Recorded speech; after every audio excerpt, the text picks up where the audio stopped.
From the creators who brought you RuPaul's Drag Race and $1 Million Listing, this is World of Wonder's Wow Report. Things that make us go wow. Hello and welcome to this week's episode of the Wow Report. I'm Fenton Bailey, co-founder of World of Wonder, joined by James St. James, editor of the Wow Report, Tom Campbell, our chief creative officer, and I'm excited, our very special guest, just fresh off a second stint hosting Wendy Williams. That's right, the Wendy Williams show with Leah Remini. Oh my gosh, what an amazing stunt that was. It's Michelle Visage, Squirrel Friend. Hi. And of course, not the reason, but one of the most fabulous reasons you're here today is we're celebrating you and your documentary Explant, which just dropped today. So, Michelle, you are number 10s across the board. Number 10. Yay! Oh, it's so exciting. This is a long time in the making. Thank God for World of Wonder listening to me and believing in me and wanting to take a chance on it, because breast implant illness is something that a lot of doctors still don't believe is real. So when I came to you, you guys had open ears and an open heart. And the more we dug into it with Jeremy Simmons, our incredible director, he was calling me and texting me and going, oh my God. Like every day his mind was getting blown more and more by the lies and the deception and the untruths that we have been fed about breast implants and breast implant illness over the years. So it's been 3 years in the making, but here we are. Without giving the whole plot away, can I ask you some questions about your breast implant and explant journey? Sure. When did you first get your breasts enhanced? I was in a year very long ago called 1989. Yes. It was either 89 or 1990. I was in seduction. So your breast implants were as old as Taylor Swift. Yeah. I think they might. Yeah. The first set. So I got them done all the way back then for a multitude of reasons, but mostly because I was told my whole life that I wasn't woman enough or feminine enough or sexy enough. So yes, I got them for me because I felt that way about myself and I didn't do it for anybody else, but it was because of the way that I was told and treated that made me feel that I needed to get them. So, but you loved your boobs for a long time. Yes. But when did they start causing you pain, and when did you start realizing that they weren't maybe not worth? Looking back, they probably started, not probably, I was having health issues within the first year. I was having heart palpitations, and my gynecologist sent me for like an echocardiogram and a heart workup. And I was so young, and there was no ill heart health in the family, no issues, no autoimmune issues, none of that stuff. So of course I was told, well, you should start meditating or maybe have a glass of wine at night. It was like, A, I don't drink. B, this is a physical manifestation. I'm not making this up. And it was an anxiety at that time. That came later. So it started within a year. But of course, to cut to the chase of that question, 30 years, a multitude, let's say 30 doctors, not one of them, not one said, you know what? Maybe this could be a breast implant. Well, they wouldn't want to, would they? Because it's the #1 cosmetic procedure in the world. I was so shocked about that.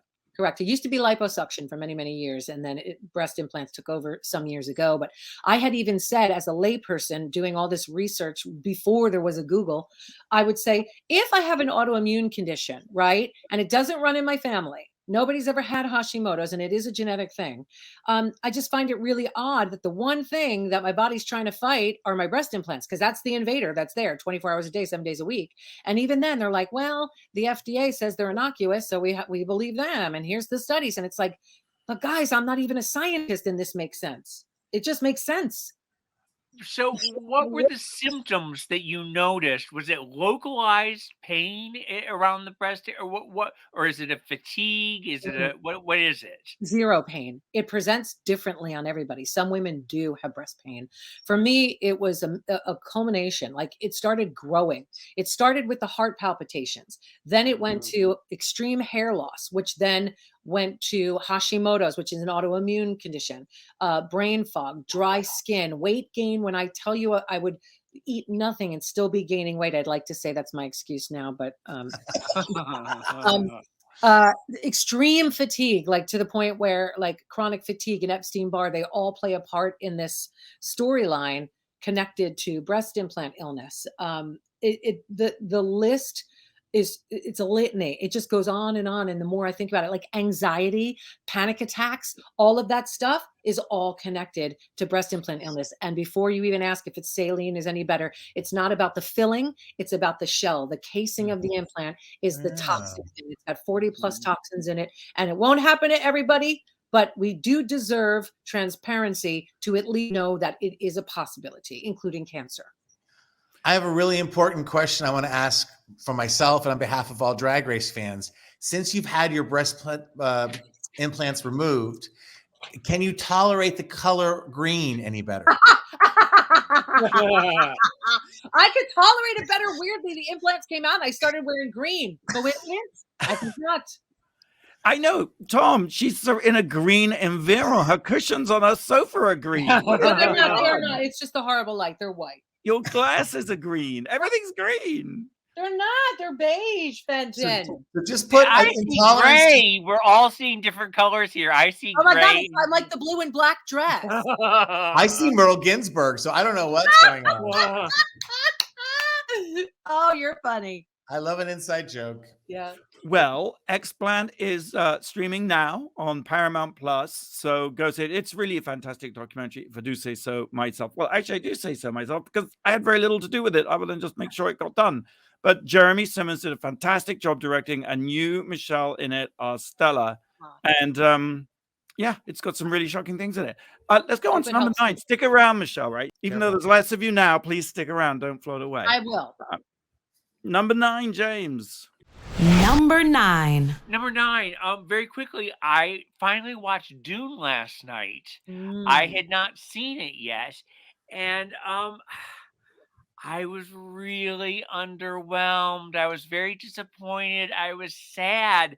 I saw it at home. I got it on Fandango. I imagine maybe if you go to an IMAX theater with 3D everything, it's all about the sound, is what I understand.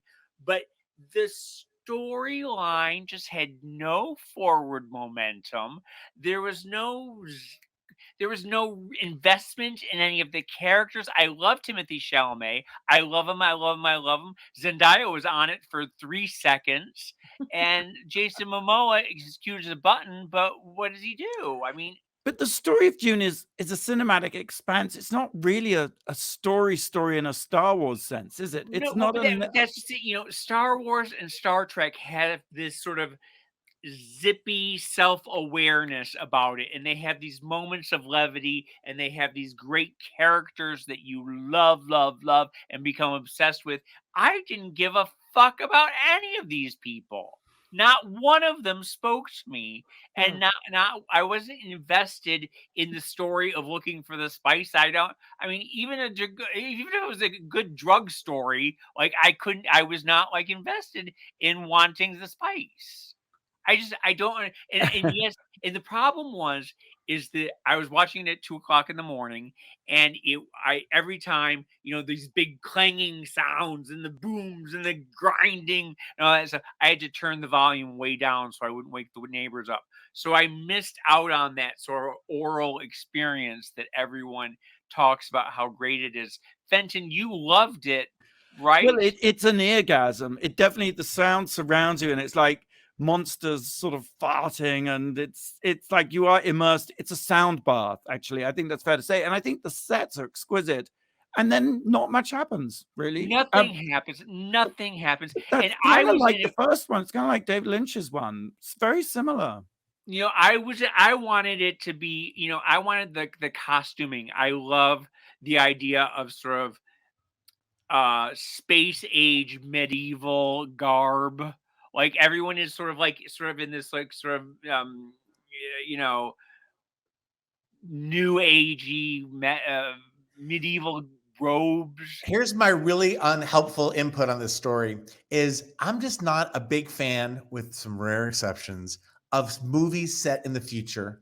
I feel like no one's come up with a really smart take in the future in a long time. Like transport, we've done it all. And so it's always, tell me if it's different in Dune. I don't know Dune. I've never seen Dune. I never watched Dune. But it's always like Star Wars is so dusty and dirty. If the future's like that, I don't want to be in the future. It's like, it's cramped on the Star Trek. I want I want it to be like a nice mall in a really good neighborhood. That's what I want the future to be like. Well, you aren't going to get that in Dune. Me too. I was very sad. I really went into it wanting to love it, and I did not. All right, so it's a thumbs down from you on Dune. Yeah. Keeping in this theme, Tom, actually, I'm going to talk number 8. Number 8. To Boldly Go. I just literally got back from the Skirball Center over on the West Side. Yes, I read about this. An amazing Star Trek exhibition. Mm. And I mean, I remember as a kid watching Star Trek, like 1966. So I'm carbon dating myself here.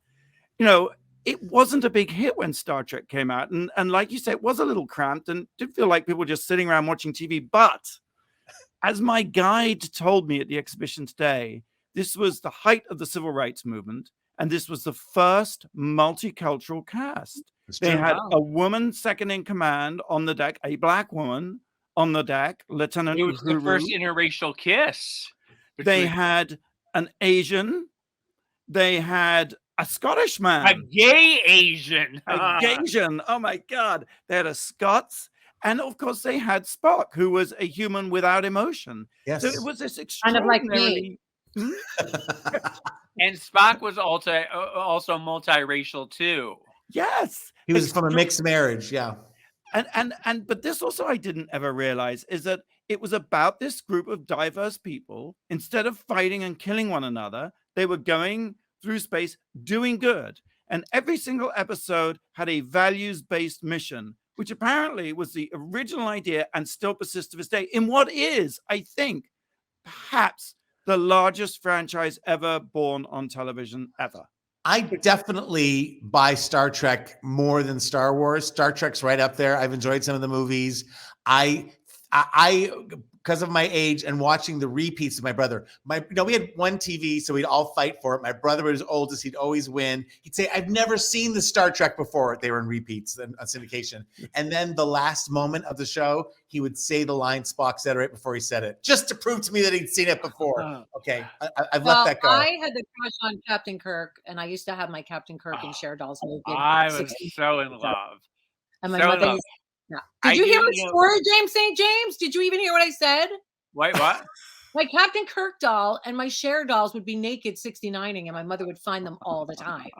And she'd come in there and she'd take them off and put them the right way. And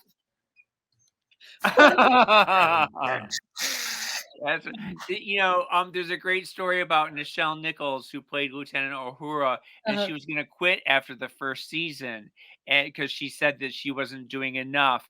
And Martin Luther King called her and spoke to her and said, no, this is an important moment for Black rights, for a Black woman to be on camera, being an equal, being on, and so she stayed on the show because of Dr. Martin Luther King. Wow. I wanted to share one more thing, which is, the live long and prosper, the Vulcan greeting. Yes. Do you know where that comes from? No. Mork from Mork. It's Jewish. So Leonard Nimoy was on the set and Gene Roddenberry said, we need a Vulcan greeting, come up with one. And he went, live long and prosper. And the backstory is that when Spock is Jewish in real life, Leonard Nimoy is Jewish, he went to the synagogue and he saw the priests blessing the congregation. And what they actually do, the priests, they actually put both hands up. I can't even do the Vulcan greeting, so that shows. Rabbis. They put both hands up, and this is the letter Shin, and the letter Shin is the first letter of Shaddai, which is one of the names given to G-O-D. And you're not supposed to say the name G-O-D, right? And for that reason, when the priests do this blessing, you have to turn away or cover your eyes. But as a little boy, Leonard Nimoy looked, and that's where he got the idea for the Vulcan greeting. Isn't that amazing? I mean, you had a good tour. You were impressed. I am high on it. Live long and prosper. I mean, and what a great thing. I mean, 55 years it's been on the air. 55 years in the movies and the series and the one have Some of the movies were really good. I mean, the Patrick Stewart ones were really, really good. I liked all of them. Right.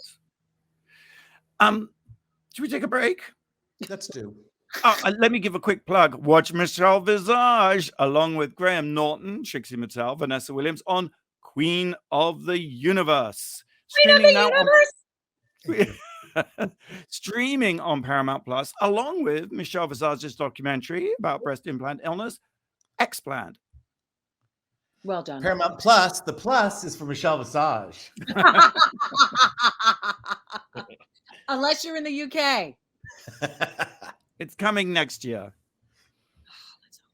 Well, I've got a question. You'll never guess what natural resource is in high demand right now because of its scarcity. Cream cheese. Well, all right. Well, we'll have the answer for you right after the break. You're watching the Wow Report on Radio Andy. You're listening to World of Wonders Wow Report. Things that make us go wow. Welcome back to the Wow Report. I'm Fenton, here with James St. James, Tom Campbell, and our very special guest, star of the new documentary streaming on Paramount Plus, Explant. It's Michelle Visage. Oh, hi. All hail the Oh, queen. hi. Oh, go on, Tom. Sure. all right. Well, I had a question before the break. I asked, what natural resource is in high demand because of its scarcity right now? What are we at a shortage for? I thought Joy. Joy. That is correct. I thought it was aluminum. That's what I heard on the news. Rolls of quarters. I know that's not a natural resource, but you can't get them. But because of aluminum, we can't have beers having a shortage. Sodas are having a shortage because of the aluminum. Oh, because of the cans? Because they can't get That may be true, but I heard on NPR today that it was manure, like natural manure. There is so much shit floating around that just go to Washington, D.C. Well, They the come to reason my backyard. Well, the reason is because all of the ships are out in, the Long Beach Harbor, and they have chemical fertilizer on them. So everyone is using the real thing, and now we're running out of it. So we need those ships to drop off their shit, right? We need the ships to move the shit. Ship That's shits. Ship shits. Hashtag ship shits. I dated him in high school. Oh, to Hebrew Very school. shit. Yeah. We're counting down the top 10 things that make us go poo, and we've reached number 7. Number 7. Okay, I have nothing but trash to talk about this week.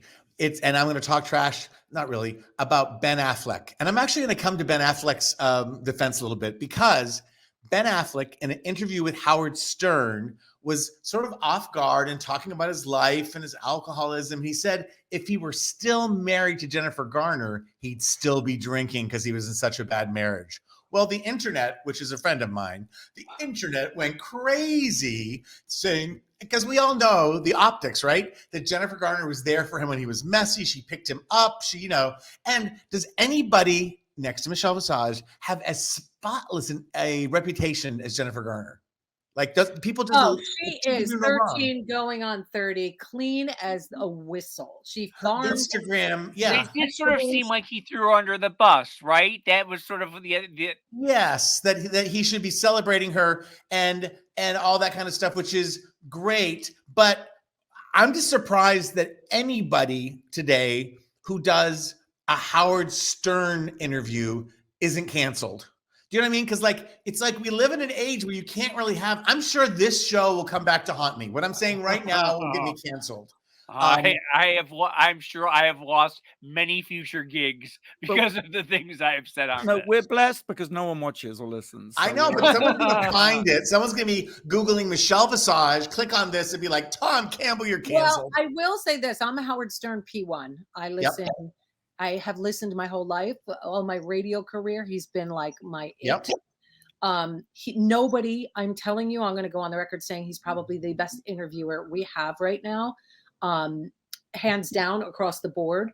And I think people do trust him, believe it or not. I think women tend to trust him less, but there is a sense of comfort when Howard interviews you. He puts you at ease, even though you shouldn't let that drop. So I think I agree with you. I just think the age of being able to let your guard down, to process things out loud, because even if in context on Howard Stern, it's okay, the press will pick it up, dissect it, cut it, put it next to a picture, and create this really false negative. That's what happened. And that's what happened. But I think it's happening everywhere. I'm just picking on the Ben Affleck thing because I don't care that much about Ben Affleck and Jennifer Garner. But, like they can do whatever they want. They can do whatever they want. God bless them. Let me just say this, though. 25 years into his career, shouldn't Ben Affleck have be attuned to not say things like that are going to get him into deep duty? Well, I will say this, though. Sometimes you just, he wasn't.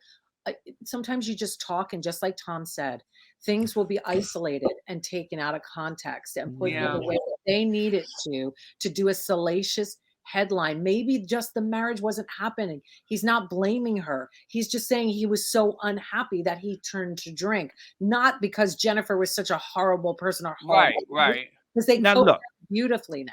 I'm not coming from a judgy point of view. I drink, and God knows I'm always looking for reasons to not drink.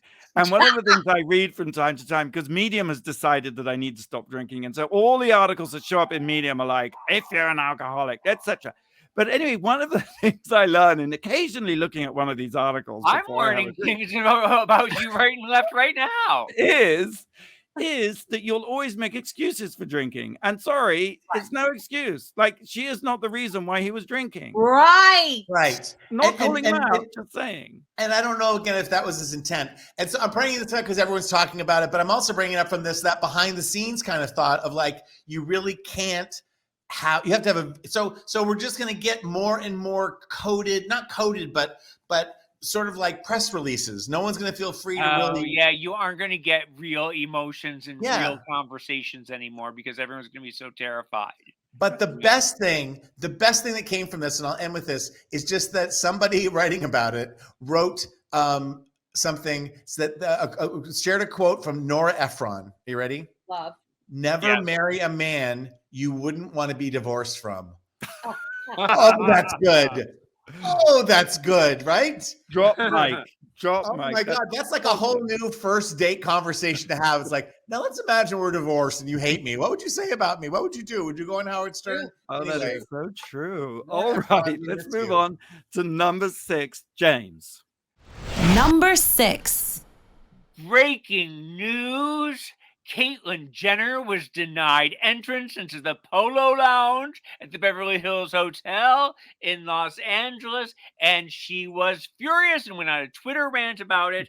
When I tell you that the entitlement and relentless brattiness of this woman drives me berserk, I cannot stress enough what a first world problem this is. She was denied entrance because she had a rip in her jeans. And she says she's been going to the Polo Lounge for decades. Now, if you go to the Polo Lounge, there is a sign right there that you see as you walk in that says, no casual hats, no ripped denim, no crop tops, no shorts, no swimwear, no flip-flops or tracksuits. But you can wear leopard. You can wear leopard skin, Michelle. Just letting you know. Then I'm in. Great. Okay, sorry. Go keep going. But ripped denim could be expensive these days. All the designers. But it doesn't matter. If it says no ripped denim, you don't wear ripped denim. I mean, she said it was a tiny hole. A tiny hole. No, and then that's not what I heard. It's a rip. It was a strategically placed rip. We all know what that is. But she arrived with a camera crew. They denied her entrance. And first of all, there's a no camera rule at the Polo Lounge. Why is she showing up with a camera crew? Isn't the because reality? She's Caitlyn Jenner. Yeah, but that's done. And if you remember this time 3 months ago, she was miffed because there were homeless people by her private jet hangar, and it made her depressed to look at them. And that's why she decided to run for the governorship, because she wanted to get rid of the homeless people that were making her depressed. And it's like, would this woman just stop with her just I know her outrage, and people are pointing out that the Beverly Hills Hotel is owned by the Sultan. I was going to say it's the Sultan of Brunei, and in the country of Brunei is punishable by death to be homosexual. So why the hell is an LGBTQ icon and speaker of the trans community going? She's not upset about that. She's not upset about that. She's upset about that. Well, if you're a lesbian, you only get 100 lashes. So she it's went only there if you're a because gay man you get Chick-fil-A was closed. It was Sunday. I just find her reprehensible. I find her every day is a new disappointment with Caitlyn Jenner. And exactly, to have that platform, to have that power, yeah, and to use it to complain about not getting into the Polo Lounge. It's so it's awful. Beyond tone deaf. It is just it's beyond let them eat cake. This woman is just the shallowest, most facile woman on the planet. James, you should be saving this for our Bar Humbug edition, which is coming up next week. A special Bar Humbug edition. No, I'm sorry. She really is the one person that gets under my skin with her. With her. Pick your fights, and that's not one of them to have publicly, I say. All right, number 5. Okay, Michelle. Number 5. You are the queen of all musicals. Mm-hmm. Have you seen West Side Story? I did a countdown on Twitter, and then my daughter calls me on the 9th, which was the day before it opened, and said, "Mom, I'll be home on the 19th. Can you please wait for me to see West Side Story?" Because we go see a musical every year on Christmas Day. So I am being a good mother, and I am not going to see it until. Is it driving you crazy? You have no idea. Can I tell you why? West Side Story, it's the gay Sophie's Choice trying to pick a favorite musical from a person like me. But West Side Story had the greatest impact because it was the very first musical I ever heard. I ever found the record in my basement. That's how I got into musicals. I listened from the beginning from the overture to the finale. I know every word. I know every part. It has the most impact on me. Also Sondheim and Bernstein, like the best of the best, Jerome Robbins. So for me, it's killing me softly to not have seen it 10 times by now. But there's a place for us. That song will every single time I will just sob. I cannot wait to hear it. I haven't seen the musical yet either, but I just know that when they break into that, I will be just the commercial when they show it on the big screen. I'm sobbing. It looks so amazing. Happy to hear that a trans person is playing anybody's. I was concerned about what they were going to do with that casting. A trans non-binary person. I'm not sure who it is exactly, but all I know is that casting was done appropriately, and they're not painting. I haven't seen it either, and maybe have you seen it, Fenton? I have not seen it, but does it need to be remade? I mean, is that herein lies the problem? It has not performed well in its first weekends because of us old people who want to go see it are questioning it doesn't need to be remade, which people are saying did a really good job. Some people made the mistake of having children, and they're waiting to see them with those children. That's and I do think I will see it over the holidays. Can we make a pact that we'll all see it over the holidays? Definitely. But I do think that in this time of COVID, I don't think we can use the same metric of judging movie numbers the same way. And I do think it would have benefited putting it on a streaming platform on HBO Max or wherever it was. Cosign, agreed. Same thing with House of Gucci. But I don't think it's like in The Heights too. I don't think you can say that it's a flop because it didn't perform the way that In The Heights was just too long. That was the problem with In the Heights. It was too long. I know I've got a super gay feed, but if word of mouth means anything, I have only heard superlatives, the best things. I have only heard the best. West Side Story. I have heard really. I can't wait.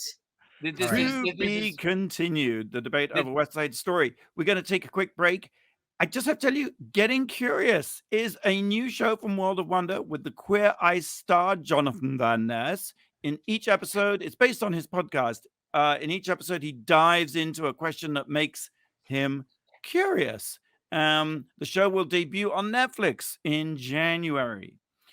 Blake, do you have a question for us?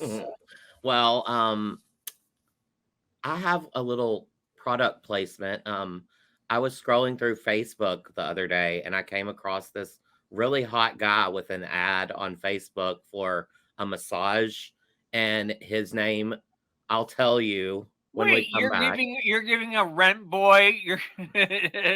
What is the name of the massage parlor? We'll be right after the break. You're listening to the Wow Report on Radio Andy. Was it James St. James? You're listening to World of Wonders Wow Report. Things that make us go wow. Welcome back to the Wow Report on Radio Andy. I'm Fenton here with James and Tom, Blake, and our super duper special guest, Michelle Visage.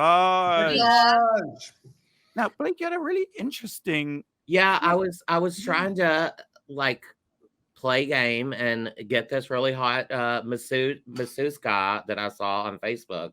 Some product placement. It actually has to do with someone on this dais. His name on Instagram is at Vishel Massage. Oh my God. And Blake tagged me in it. And he had, like, in the beginning of the little moving ad, had these really long, like 5-inch nails. And he's so hot. He has a beard and he's in LA. So he's a master calling himself Vishel Massage. Yes. His name is Garner O'Hearn, LGBT friendly massage therapist in Central Los Angeles. Yes. I gotta go, you guys. I'll see you later. See you next time. Yeah. So Connor, we see you. Do we get a discount if we bring Michelle Visage with us to our massage appointment? Oh my goodness. Do we get a happy ending? That's why. Is it? That's what I'm hoping. We always have a happy ending. We do. We do, especially when we get to number 1. But meanwhile, we're at number 4, counting down the top 10 things that made us go wow this week. Number 4, Blake. Number 4. Have you guys heard of the Ken and Barbie killers? What? No.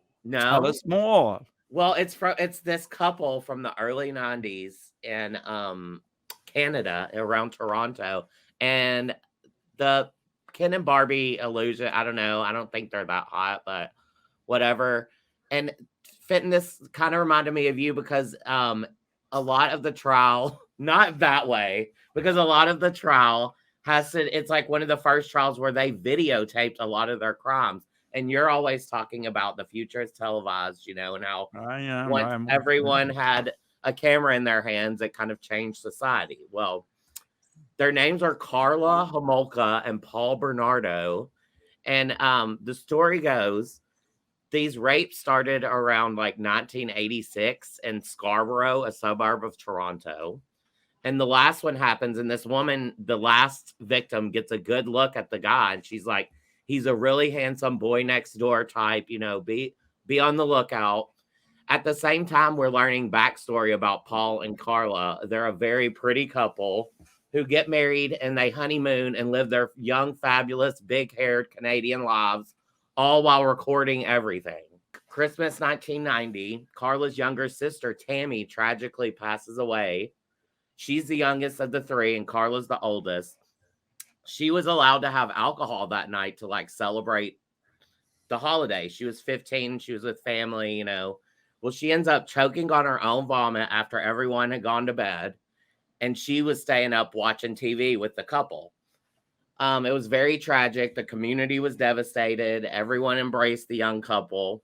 Around the same time, a girl named Leslie Mahan is abducted late at night after being locked out of her home walking down the street.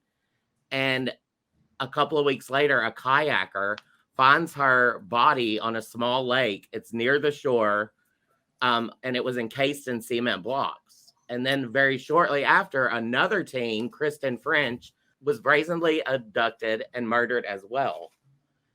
Well, eventually, Carla comes forward saying everything wasn't as it seems, and her husband was brutally abusing her at the time. He'd abducted, raped, and killed these young girls, and she was coming forward because she wanted this bastard nailed. But Carla isn't as innocent as you think. she's just as heinous. And they had videoed the rape and torture of these girls. And you'll never guess the real story behind Tammy's death and how Carla ends up only spending 12 years behind bars and is out now living her life with a new name, a new love, and 3 kids in Quebec. Blake, And when did you start working for Dateline NBC? When?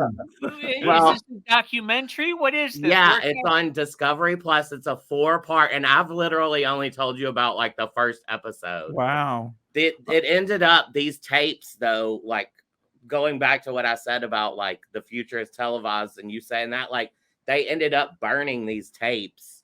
And this was before the internet, you know, and everything. So these girls, like no one would ever watch it. And these girls' families would never be able to like have to But deal they with did. other people. They did find the tapes, right? They found the tapes, but after the trial and the jurors, like only a select few had seen it because this was pre-internet, you know. Right. And the Canadian, the Crown decided to burn the tapes so that they would never be seen by other people before. Okay, I'm gonna make a tasteless comment. They could reenact the tapes with a Ken and Barbie doll. Well, I was going to say it's on Discovery Plus. It's called Trixie Motel. Inside jokes, ladies and gentlemen. We love them. But wait, what happened to the sister who choked on her vomit? Well, I'm not going to tell you. You have to watch it. Okay. Oh, okay. Okay. But okay. One last question: are the tapes in the series or not? You don't see any of the tapes. No. Oh, okay. Well, no one's going to watch that. Then. They burned the. No, they burned the tapes because they didn't want. Okay. The government burned the tapes. Well, They government burned the should tape. reenact them with stick figures. Barbies and Kens. Barbies and Kens. Ken and Barbie. But, yeah. And but they lived Ken in a and Barbie dream house. It's Ken and Barbie because he was called Ken. He No. looked like a Ken doll. Because they looked like they were blonde and hot. Oh, and okay, yeah. sorry. It's a way to get people to watch the special. Thank you. Good night, everybody. That is a horrible story. Thank you, Blake. Moving on Merry to number Christmas. 3. Merry Christmas, Blake. Merry Christmas. Beautiful story. Number 3. Coming out Colton. I watched the first episode on Netflix so that you don't have to. Oh, tell us everything. You know, he's gotten so much negative publicity because he's a straight acting, cisgendered, white celebrity, good looking gay man who seems to be monetizing his coming out story. And people are furious about that and hate him for it. And then there's this whole, you know, he was on The Bachelor. He was an NFL player. He was on The Bachelor or The Bachelorette. I don't know which one. I don't watch any of them. Was he? Yeah, he was. He was the virgin. He was the virgin on The Bachelor. No, he's not an actor. Oh my God, I'm confusing him with that. He was Wonderful. on The Bachelorette, and then he became The Bachelor, I believe. Yeah, you're thinking of Colton Haynes. This is Colton Underwood. Yes. Thank you. Yes. So Colton Underwood was an NFL player. He was on The Bachelor. What was it? The Bachelorette? Officially, and then he became the Bachelor, the Virgin Bachelor. And then he became the Virgin Bachelor, yes. And he ended up stalking one of the women on the show and had to get a restraining order. So there's all these red flags about how he might not be such a good person. And then he suddenly comes out on GMA, Good Morning America, and then within 10 minutes, he announces that he's got a Netflix deal to about his coming out story. And it all seems very icky and gross. And you want to go into it hating him. But the thing is, I feel a butt coming, and it's a big butt. it is a big but. He's not so much hateful. He's not this like duplicitous, narcissistic, like attention-seeking fame whore. He's just this clueless simpleton who never figured out his entire life who he was or what he was. And it was sort of wandered around in a fog until all of a sudden at age 34 said, "Oh my God, I'm gay. And let's make a show about it." And so he goes around. Oh my God, I'm gay. Oh my God, I'm gay. Are y'all making fun of me? No, it was the I right am. choice. Always. And you know, Oh he's my so God. he's so blandly good looking that it's you just sort of look at this blob of blondness who is just clueless about life, and they've paired him with Gus Kenworthy, who I like. I think Gus Kenworthy is okay, but Gus Kenworthy just came out himself, and Why Gus did Kenworthy. they pair him? What do you mean they paired him with? He is his mentor. He is Like a guiding him Gunkel into type. gay, Like, into Gus has gay been out for a while. society. Gus has been out for a while and very public about his No, gayness he's during been the out Olympics. for 3 years, 2 years, whatever. Don't give me that. He is not the gay guru. I would rather have Nathan Lane, Harvey Firestein, Paul Rudnick, Michael Musto. I would rather have Bianca or Trixie Or Rip Taylor or Paul Lind. I love Or how August Michelle has Wild. gone very Poland. silent. Like she's just like gone silent over the. I would just say this because I don't want to watch it. And I think for all the reasons you're saying, but I think anybody's coming out story is got to have heart to it because it's like whether you did it when you didn't do it, or you did it when you were 15 and you're brave, or you did it when you were 58 and married and had 3 kids. There's always the risk of coming out, of having people change their opinion about you. I get all of that, and I agree with you. But the fact is, we've seen white, cisgendered, straight acting pretty boys come out before. I would rather see stories I would rather see other stories of people of color, of people. I don't disagree with you, but maybe, just maybe, people from this bachelor nation who frighten me, maybe they are as clueless as Colton, straight people, and maybe we'll watch, and maybe his story will resonate with them the way that somebody else's might not. I'm just putting a silver lining. I didn't think it needed to be made. I feel like he's this sort of clueless, sad sack simpleton.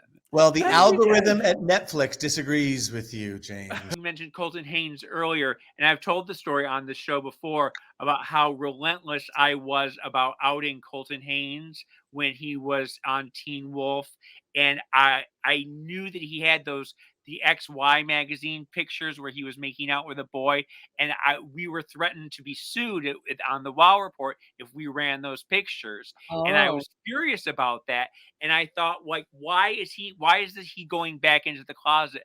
I didn't realize at the time that Colton's father or stepfather, I can't remember his father or stepfather, committed suicide when he found out that Colton was gay, and that's why Colton was so traumatized by it that he never came out. And I realized at that point that I was projecting my needs onto him, and that he wasn't ready to come out. He wasn't processed his trauma yet. And so these are all things I learned everyone's story. We don't know everyone's story. You're absolutely correct. All right. I love it. These are all things I learned in 12-step, and I was going to end that you're not supposed to false evidence appearing real, and also you can't judge someone's outsides to your insides. Like you never know what's going on. Those are beautiful things. They're amazing. I'm going to needle point that on a pillow. It's really good. You want to give up drinking, Fenton? We got a chair. Thank you. I'll get back to you on that point. There's a meeting right now happening right after this show. We can all go to it. Number 2. Who called who a Barbie doll from hell? Who said, I feel like I'm gay and have no gender? Feels on point. Who said that? Same person said that. Anne Rice said that. Bless her. Anne Rice passed away. I found myself reading this interview with her from 1995 in Rolling Stone. It's a long interview, and they've just republished it. And it's so fascinating. I'm sure you guys have thought of this before and been there before, but Vampire Lestat, her first novel, published in 1976. I don't think I read it till the 80s, but I really loved it. And I loved Lestat, and I loved the whole vampire thing. And I think, I'm late to the party. I was like, oh, the vampire's kind of gay. That's kind of why I like it. And she said in this interview, I could talk about every aspect of being an outsider in their voice, speaking of the vampires, And it was extremely natural. That's what enchanted me. The idea of writing about vampires as outsiders. I was never interested in writing a vampire story from the point of view of the victim at all. And that is so, isn't that so brilliant? I mean, that's what she did to vampires. And it was sort of coded, not coded, but it's the outsider voice. And the queer experience is to feel like an outsider. And I think, I'm sorry, I'm like only ever articulating this now for the first time. So I'm probably going to end up on James's simpleton list. Hot, but simple. Hot but simple. But she was so interesting. She was profoundly religious, and she came around to have a more, not nuanced, but a slightly more ambiguous feeling about spirituality. In fact, she said, why is this age so obsessed with near-death experiences and angels and gods? And why are movies showing people coming back from the dead over and over? So she wondered if there was something there, but she was fun. Just what a fascinating life, and what a fascinating person, and what great books. And a best book, James, I don't know if you've read it. You've got to read it. Cry to Heaven.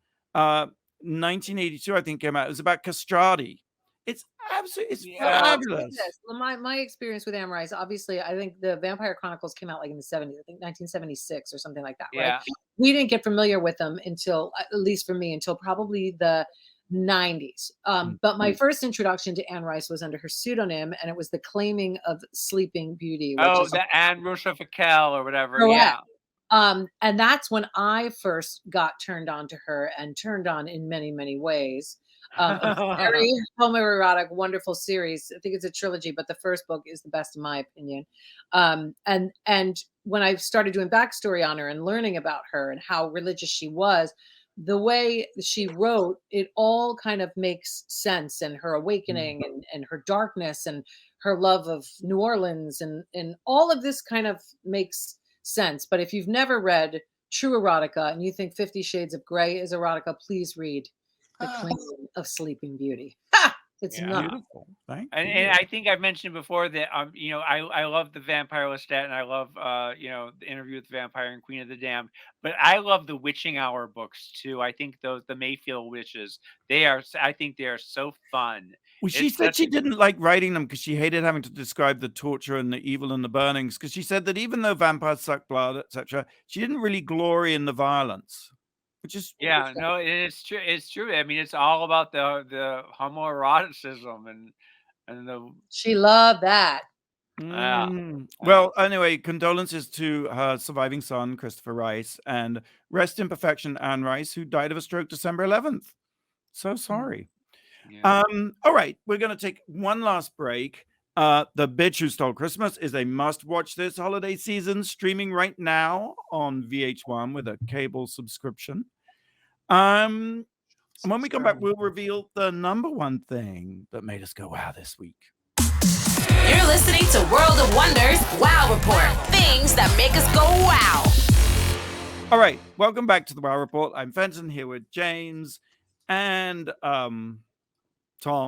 That's right. And Blake, and our special guest, Michelle Visage. Hi. What's the number one thing that made us go wow this week, guys? Number one. For the first time in Wow Report history, number 10 and number 1 are very related, because I want to go back to Michelle Visage. This is the year of Michelle Visage. This is the month of Michelle Visage. And this is the springboard for 2022 to bring huger things to Michelle Visage. Thanks, Tom. I hope it doesn't. It's a Visage-palooza is what it is. Visage-palooza. Awesome drag race this year, and All Stars, thanks largely to you, and not the same without you. We have in the can season 14 and All Stars 7 that are in the can, and they start. The season 14 starts in January, so that's like around the corner. Hello, so good. It's so good. Right now on Paramount Plus, not only Explant, your incredible documentary about your journey getting your breast implant and all the botched science behind that, you also are starring in the aforementioned The Bitch Who Stole Christmas. You narrate the movie. Yeah, how fun! And we had an incredible. Don Scardino was the director. He was incredible, but no one can direct Charo like Michelle Visage. Charo Wrangler. Yeah, it was so good. You have to tell the story because Kim Petras interrupts Michelle while she's narrating this cheesy Hallmark movie, and that's supposed to be cheesy. And then do you forget that she says, "Sit down, Kim Petras. Let me finish what I'm doing," being very funny. And then halfway, another hour goes by, and Charo breaks in. And what was Charo supposed to say? Charo had a dialogue. I had a dialogue back and forth with Charo. I say this, she says this. She's not. So we're start rehearsing. She's not doing any of her lines. So I'm waiting for my. It's 1 a.m, by the way. It's 1 a.m. We're shooting this. So it's up late for Charo. It's up late for Michelle. We're all doing the best we can. We're sweating balls in this little thing. In the summer. 100-degree weather, and we've got a fire burning to make it look Christmassy. I'm wearing 3 layers of clothes, dyeing all that hair. Anyway, Charo, the out cue is neighborhood. If I don't hear it, then it doesn't trigger my next line. She's speaking in Spanish, saying all these things. And I said, Charo, I don't care what you say. Whatever it is, end it with neighborhood. After an hour of rehearsal. So she goes, okay, neighborhood. And I went, perfect. And that's exactly the scene that you think. And I'm like, no, you weren't in the neighborhood. I'm in a cabin in the middle of the goddamn mountains. Sit down now to Kim Petras and let me finish the story. And she goes, okay. And that was and what is so perfect about that, just to add to it, is you're not in a mountain in the middle of a goddamn it. You're in a hobbit house somewhere in the valley, actually just down the road from where they filmed E.T. And as Tom says, it's 1 a.m. It's 100 degrees. The whole of LA is on fire, and there's a fire burning in the ground. I mean, the whole thing was just surreal. Yes. Hilarious. And the only detail to add is that Charo did come wearing a Santa, Mrs. Santa, and hot pants and hot boots thing. So, and what you did so brilliantly, Michelle, and I mean this, is you allowed Charo to be Charo, to improv her ass off, and also, be part of the joke. It just was kismet. It's one of the funniest scenes in the movie, and there are many funny scenes in the movie. And so we're seeing. And the last thing, I just want a little bit of dirt because I know that for the second time, we mentioned this at the beginning, you and Leah Delaria, is that your best friend? Leah Remini. Leah Remini. I thought it was Leah Delaria. Very close to Leah Delaria. Yeah. I always get those two confused. No, Very you and Leah we spent the week in New York doing yet another week of filling in. 2 weeks. Oh my God, time flies. Yeah, we filled in for Wendy Williams, who of course is out getting herself healthy. Yes. And we have a rotating bullpen of hosts. And this time Leah and I did 2 weeks. So the magic, of doing the show, it's just the Leah and Michelle show. And, we often talked, a lot of fans are like, you're not doing Hot Topics. Stop talking about yourself. And it was like, guys, we're not doing Hot Topics because that is Wendy's brand. That is what Wendy does. Nobody can do it like Wendy. So we're there just to entertain you until Wendy gets healthy and comes back. So we did what we had to do. But the magical part about it, to be back in New York City at Christmas time and see the tree lit. And we went skating at Rockefeller Center and we got to walk. I got to bring my nephew to FAO Schwartz, all the things that you don't do when you live in New York. And your hubby was there. David was there. David came to visit. I've heard nothing but raves. People are calling and tweeting and on social media saying how fun you two are together, how wonderful it is to see these two strong female friends. And it's very exciting. And I hope you guys get to do more things together because it's really a joy to watch you two. Aw, thank you, James. I always say this to Michelle, but this is just the beginning. Yeah. Thank you, Fenton. Thank you. But and I agree with James. Talk shows, it's a weird business, talk shows. Only a few people get to do them, and they're not even the hottest thing anymore. But there's something there is a white space in the market, pardon the expression, because there's no two best friends, two girlfriends sharing the, and I think it's such a ripe thing. And I don't know if you won't have the time or want to do it, but I'm putting out there that I want to see Michelle for me, and Leah. It was like attitudes in my head and not many people that are listening. Yeah. So the Linda Dano show, and I kept saying that as a reference when we pitched it. We pitched this show for years, and finally, Debmar took a risk on us, the production company that does Wendy, and they love us. So whatever happens from here, I don't know. But anybody listening, we have no interest in replacing Wendy. Wendy's show is Wendy's show. We have interest in doing our own thing separate from Wendy's empire. There's room for everybody. You know what Fenton always says to me? What? He always says, James, this is the end for you. It I have never said that in my life except for now, James. This is the end. Michelle is just the beginning. James, this is the end. James, this is the end of the show. That's all I have to say. End of the show.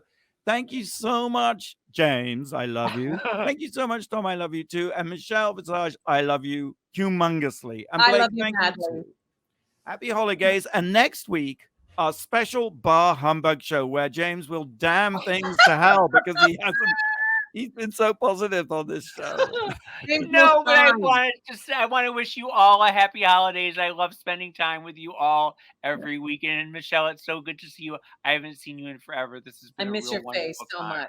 And love to Blake. Love to Blake. Love you, Love guys. to Blake. Love to everyone. Happy holidays. Merry Christmas. Ho, ho, ho. Happy holidays, everybody.